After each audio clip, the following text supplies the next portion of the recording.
Sherlock Holmes, Sir Arthur Conan Doyle, volume 1.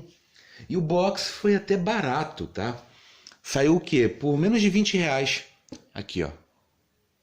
Bonito. Todos com capa dura. Não é mexã. Gostei mesmo, olha só. Eu li por enquanto só o primeiro, tô no ato segundo. É interessante que esses contos, lá de 1800 e bolinhas, né? O Sherlock Holmes ele foi tão copiado que ele acaba ficando... Como que eu posso dizer? Ele tem só dois problemas, né? Para começar de tudo, é um clássico. Então os clássicos eles sobrevivem muito bem ao tempo. Eles vão atravessando e conseguem manter a força de identidade deles muito forte. Então se você vai para os romances de Machado de Assis, você vai simplesmente para os romances de Shakespeare, eles conseguem ainda permanecer. E aqui tem-se sim muita força. O Sherlock Holmes ele acaba sendo um personagem muito ímpar. Claro que, por fato de ser tão copiado, nós temos várias versões, né? Nós temos Agatha Christie, também pegando esse estilo, né? E o próprio Sherlock Holmes, ele segue ali essa cópia barra inspiração, né? Vai bater simplesmente em Dupin, com essa reunião de investigação. Arthur, ele não inventa o estilo, mas ele faz muito bem, faz essa contribuição mundial. Tanto que nós, como temos o detetive, nós temos o Sherlock Holmes. A rua, né, o endereço que se tem, as pessoas acreditavam que eram reais e vão lá na Inglaterra, queriam conhecer esse endereço para conviver com o Sherlock Holmes, para transitar. E na época, você simplesmente tem os carros, tem as lâmpadas a gás, nós temos a utilização de cavalos, então você consegue situar muito bem. E é claro que nós temos o cavalheirismo. Em contrapartida, pelo fator, nós temos muito mais de 100 e poucos anos, mas se você olha, por ter a característica da época, tem alguns elementos que sofrem. Por exemplo, há uma inocência. É como se você fosse, no ramo de quadrinhos, ler Tex. O homem ali, ele acaba, dá ideia, não, ela acaba desmaiando. É claro, minha senhora, que não tem como, mas se coloca à frente, é só você tomar. E também não se aplica só a questão do sexo. Tem uma questão também, tem um rapaz que ele perde o dedo, né? Ele perde o polegar. Aí ele veio branco, aí tá, até é tanta coisa para comentar, porque na época tinha a questão da personalidade condutora sobre a questão da formação do rosto. E isso sumiu não faz tanto tempo assim. Tanto que nos quadrinhos, a linguagem de um homem macho, mas é o quê? É o queixo quadrado, é confiante. E aqui, o Arthur Conan Doyle, ele utiliza essa fisionomia também para descrever os personagens, porque tinha esse pensamento. Então você vai notando as mudanças, né? Aí o que acontece? Aí esse rapaz, eu perdi o polegar, aí ele veio, apesar de ter um rosto com aspectos femininos, mas mostra que é um homem confiável e másculo, aí vai narrando a questão das características faciais, né? Aí eu embolou aqui, né? As características faciais. Aí o que acontece? Aí ele com o polegar cortado, aí não, vou te dar um pouco de conhaque com água. Aí, eu estava desfalecendo, mas agora que eu tomei esta bebida, graças ao Senhor, eu me sinto revigorado para contar a minha história.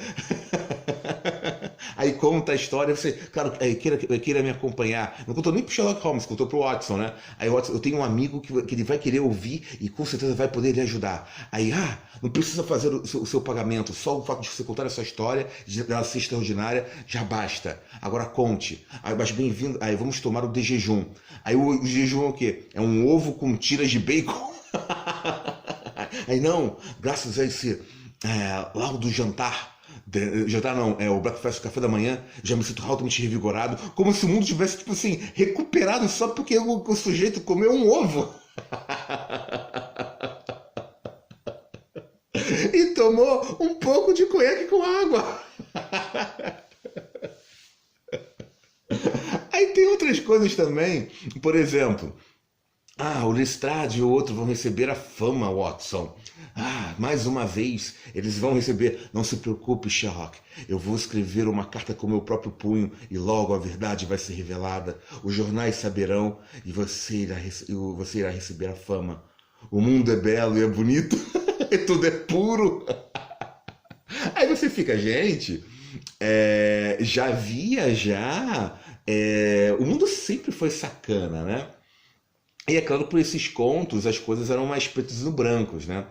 Então, mas você vê que os romances, eles já tinham essa manha, essa sordidez. Você vai para os clássicos russos, você vai, por exemplo, Shakespeare, lá em 1600, ele já vai colocando tudo dos elementos humanos. Você com Hamlet não é tão pueril assim. Mas o Arthur Conan Doyle ele acaba colocando esses elementos, mas em compensação, ele faz o Sherlock Holmes como se fosse um dos primeiros anti-heróis. Ele utiliza-se da cocaína e ele faz isso de uma forma muito bruta até. É muito claro, é muito sempre página na língua. Ele vai usar, até assusta quando você está lendo e fala assim, nossa, como é que o público reagiu a isso? Então nós pegamos um cavaleiro, todos os apetrechos para ouvir, realmente aquele herói que vai defender, mas também com esse defeito e também com a arrogância, mas acima de tudo defendendo a honraria. Então, de novo, esses elementos, esse contraste cinza que vai fazendo esse personagem respirar e ficar atravessando. E é claro que, por ser tão copiado, ele envelhece quando você vai pegar na obra, ele perde um pouco na hora de você julgar, você vai querer, então não é tão bom porque eu já vi isso antes. Mas o original acaba sendo esse. A Agatha Christie, ela já vai reinventar aquilo ali, e depois você vê outros. O próprio Sherlock Holmes, ele acaba sendo modernizado.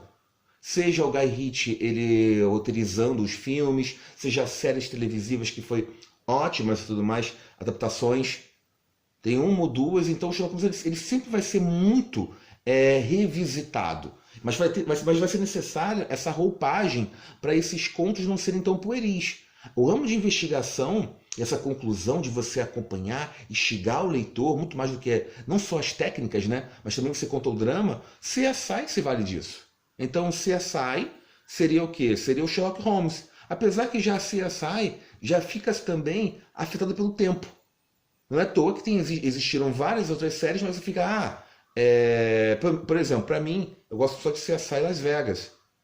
Falo, nossa, essa aqui que é boa. As outras acabam sendo cópias, eu não consigo me instigar tanto com os personagens e envolver. Aí você vê que é necessária sempre uma renovação. Mas os livros, eles são... os livros são ruins. Bom, este específico que eu li, eu já tinha lido na minha adolescência. E também tem isso, gente. Alguns livros, tá? Por mais que sejam clássicos, algumas leituras, elas são pertencentes a certas idades. Mas você consegue ler com 60 anos, 70 anos? Sim, claro. Aqui eu li isto com diferentes idades. E eu faço essa comparação do tipo, nossa, eu li isso como adolescente e eu achava isso tão bom. Aí quando eu li isto, aí eu falei, nossa, tá, eu já vi esses contos assim, repetidos de outras formas, mas nossa, não me causou o mesmo impacto. Então, às vezes, você tem leituras que é melhor você pegar sendo mais maduro e outras para fazer a sua formação. Então, é complicado você... Por exemplo, ler Romeu e Julieta. Você lê Romeu e Julieta quando você está nos primeiros amores. Que você pensa aquilo, você é Romeu e Julieta. Ou uma ou outra, entende? Você está descobrindo esse amor, então você está sentindo aquilo. Já lá para os seus 13, 14 anos, né? Então, você como uma criança ali com 6, ou como você descobre o amor, você não vai ter essa compreensão. Ali vai ser mais como se fosse um pequeno príncipe, mesmo assim, depende. Então, o que acontece? O Sherlock Holmes, ele também é para uma faixa de idade assim como a Agatha Christie. E depois, quando você vai ler, é divertido, tá? Eu me diverti lendo isso. Eu falei, nossa, eu tô. Por mais que tenha esses defeitinhos, eu acabo rindo, né? Porque é característica da época, e eu falo, nossa, eu vou. Aí eu terminei esse primeiro, já tô indo pro segundo, gente. Mas eu fiquei, nossa, é divertido. É divertido. E o que que tem? Mas em compensação, é o que eu falo com vocês. Foi melhor simplesmente numa outra faixa de idade, numa outra maturidade. Por exemplo, Machado de Assis, que tem toda essa questão de histórica para impor isso para a formação dos brasileiros em si, no aspecto cultural. Não só apenas leitores, mas com uma formação de cultura. Então é justo que o escritor mais hábil que já teve no Brasil seja conhecido. Mas há um ruído muito grande, há uma barreira para você ter aquela compreensão, para você ter o 100% de Machado de Assis. Então a aproximação ela causa um afastamento. O leitor ele vai realmente maximizar o Machado de Assis quando ele vai, por exemplo, ele vai se formar em letras. Aí sim que ele tem noção de, nossa, é um monstro. Mas o que acontece? A maioria que teve o contato, eu já li Machado de Assis, mas ao mesmo tempo eu não aprecio Machado de Assis, ou ao mesmo tempo, e até o pior, eu não entendo a complexidade que é esse escritor. E até ignoro. Eu, por exemplo, sou um leitor, mas um Machado de Assis, por mais paradoxal que seja, e aí, você gosta de Machado de Assis? Eu, não. O que é um crime? Porque foi. O Machado de Assis foi me imposto como se fosse remédio. Toma na garganta, toma na garganta. Aí do tipo, e aí, você diverte com quem? Você me divirto mais com Tolkien. Mas eu reconheço os elementos machadianos e os méritos. Tá? Se você fosse fazer uma comparação, aí, quem é o melhor escritor? Aí eu, meu caro. Meu caro. É o quê? Estilo narrativo? Invenção literária? Tudo é uma questão de julgamento, né? Do tipo, mas é questão de gostos. Não, às vezes nós estamos aqui e podemos discutir méritos, né? Então, quem é que ganha? O estilo narrativo colocado? Machado de Assis é o único. Supera Tolkien. Mas o mundo que é criado. Mas são coisas em termos de culturais e refinamentos. Então, Machado de Assis ele vai competir com uma outra categoria. Ele vai competir com Byron, ele vai competir com Shakespeare. Entendeu? E vai ganhar desses. Então, é como se você fosse comparar com Voltaire também. Mas aí você tem galerias e contribuições. Há uma hierarquia vamos colocar, de gênios, de contribuições que se tem-se pelo mundo. Por exemplo, Verne. Por mais fantasioso que seja, ele já fica uma categoria muito própria. Assim como Asimov. Não é apenas um entretenimento. É uma contribuição da forma que você tem como pensar e você vai evoluindo a humanidade. Por mais que Shakespeare tenha encantado com os romances e tudo mais, você tem essa contribuição, essa forma de pensar, só que você não tem o mesmo alcance que Dante teve de você mudar a concepção da história e um antes e depois.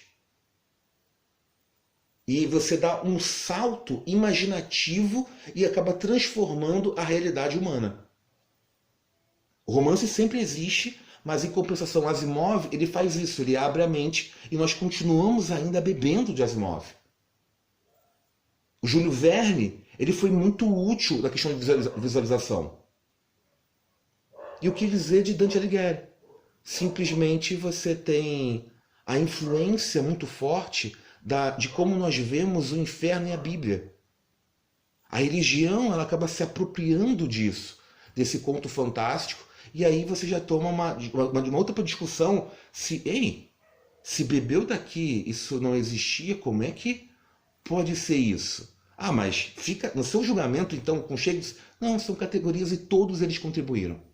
Tá? Todos eles acabam sendo muito grandes.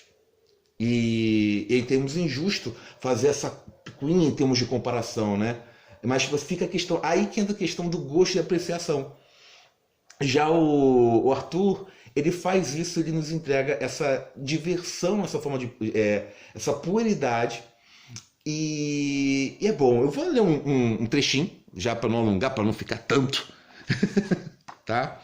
Acho que eu posso até ir pelo começo, né? O estilo dele já é colocado, vai. Se bem que tem a diversão e resolução, podia estar também o osso do polegar. Ó!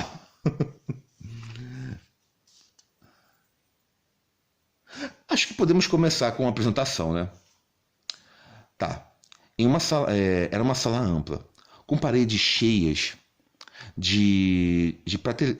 com paredes cheias de prateleiras entulhadas de incontáveis frascos. Havia mesas baixas e largas espalhadas por ali, juncadas de retortas, tubos e ensaios e pequenos bicos de Bunsen, com suas chamas azuis oscilantes. Bunsen, mesmo? Fala, deve ser Bunsen, sei lá. Na sala só havia um estudante, curvado sobre uma mesa afastada, absorvido no seu trabalho. Ao ouvir nossos passos, ele olhou em volta e ergueu-se com uma exclamação satisfeita. Descobri! Descobri!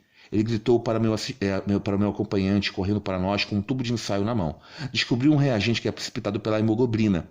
E por nada mais.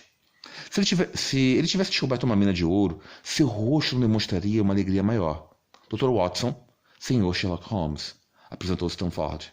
Como vai? Disse ele cordialmente, apertando minha mão com uma força que eu não julgaria capaz. Vejo que esteve no Afeganistão. Como é que sabe? Perguntei espantado. Não veio um caso agora. Ele respondeu dando uma risadinha para si mesmo. No momento a questão é sobre a hemoglobina. Percebe a importância da minha descoberta, não? Quimicamente interessante, sem dúvida, mas na prática, respondi. Como? Meu caro, é a descoberta mais prática da medicina legal dos últimos anos.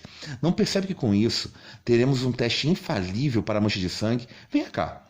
Em sua ansiedade, segurou-me pela manga do casaco e me puxou para junto da mesa onde estivera trabalhando. Tomemos um pouco de sangue fresco, disse, enfiando um comprido estilete no dedo, aparou uma pipeta e a gota de sangue que saiu.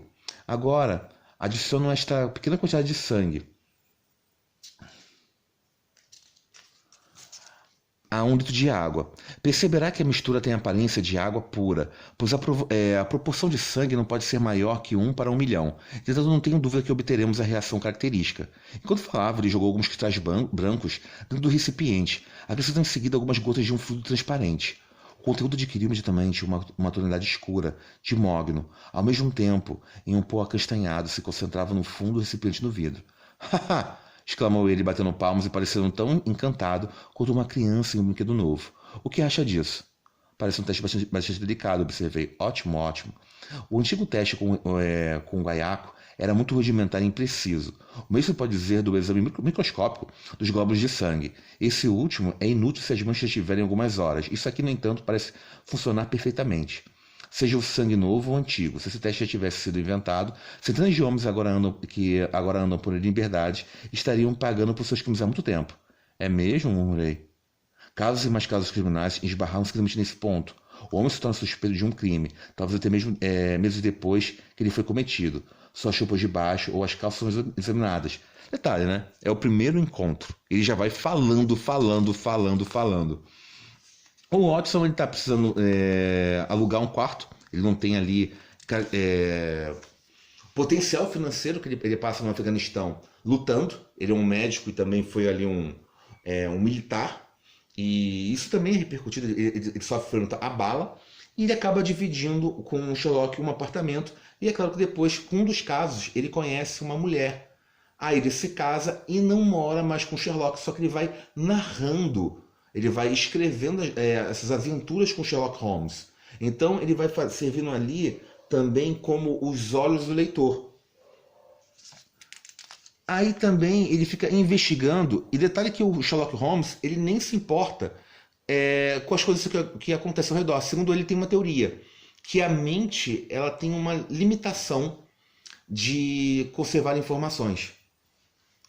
E você pode desocupar e só se concentrar no que realmente é útil. E ele faz isso para ser detetive. Então o Watson ele faz uma estranha tabelinha. Olha só. Dos conhecimentos de Sherlock Holmes. Literatura, 0.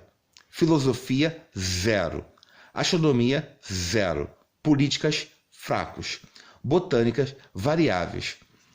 Versando nos efeitos de beladona, ópio e venenos em geral. Não sabe nada sobre jardinagem e horticultura. Geologia, práticos mais limitados. Aí vai para química, profundos. Anatomia, acurados. Literatura sensacionalista, imensos. Ele parece conhecer todos os detalhes de cada horror perpetrado nesse século. Toca bem violino, é preso em esgrima e boxe, além de hábil espadachim. Tem um bom conhecimento prático de leis inglesas. Bom, aí tem algumas falhas, né? Você, utilizando o profissão detetive, esses conhecimentos que você não tem, por exemplo, em botânica, faz diferença para você, ele poder ser um detetive ainda melhor. Tá? Política, às vezes, é necessário para entender um crime político. História, no caso. Entende? A astronomia saber como a questão da gravidade afeta. Sim, ele tem ali, mas seria como se fosse uma ciência. Só que ele não se importa. Eu não quero.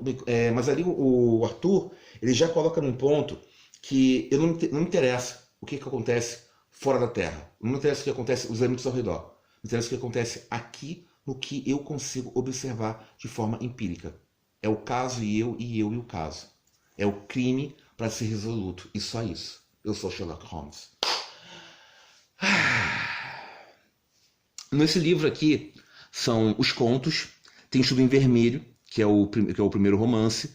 Também nós temos O Sinal dos Quatro. E tem As Aventuras do Sherlock Holmes. São vários e vários. Tem aqui o catálogo, né? Detalhe que eles fazem uma apresentação do autor, né? Aqui, ó. As Aventuras de Sherlock Holmes. Então nós temos O Escândalo na Boêmia, tá? Que é apresentado simplesmente ao par romântico do Sherlock Holmes.